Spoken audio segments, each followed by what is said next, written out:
This is an NBC News special report. Here's Lester Holt. Good day, everyone. We're coming on the air with breaking news. U.S. officials confirm that the U.S. has begun retaliatory strikes in the Middle East in response to the deadly attack that killed 3 American troops. The strikes come days after those service members were killed in a drone attack on a U.S. outpost in Jordan last weekend, marking the first American deaths since the Israel-Hamas war began.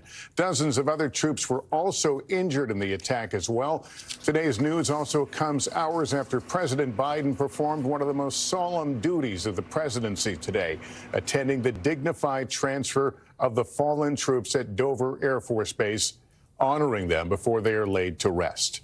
Our chief international correspondent, Keir Simmons, is on the ground right now in Iraq. What do we know at this hour, Keir?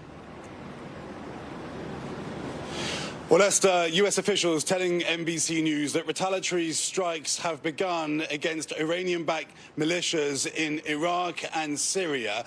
This is from U.S.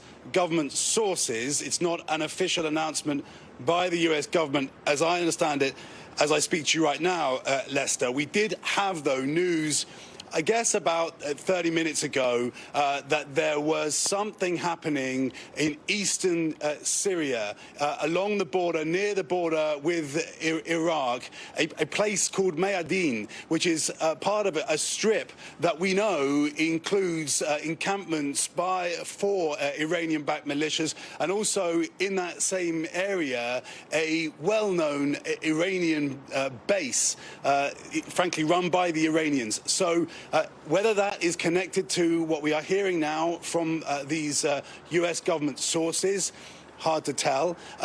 We will have to wait for more news, because it is both Syria and Iraq that we're being told that these strikes have begun. But of course, Lester, this is what we have been expecting for days now, and we've got some kind of a picture of where the strikes may be. There are, frankly, multiple places that the Biden administration could choose to target tonight across Syria and Iraq, and then also very, very difficult judgments, Lester, for the Biden administration about how to do this in a way that sends a clear message to Tehran without overshooting, if you like, and causing a reaction from Tehran that escalates things towards a wider war. That is what the Biden administration has said again and again. It is very, very eager to try to avoid, but at the same time, it clearly wants to send a message to Iran tonight about the killing of these 3 American military.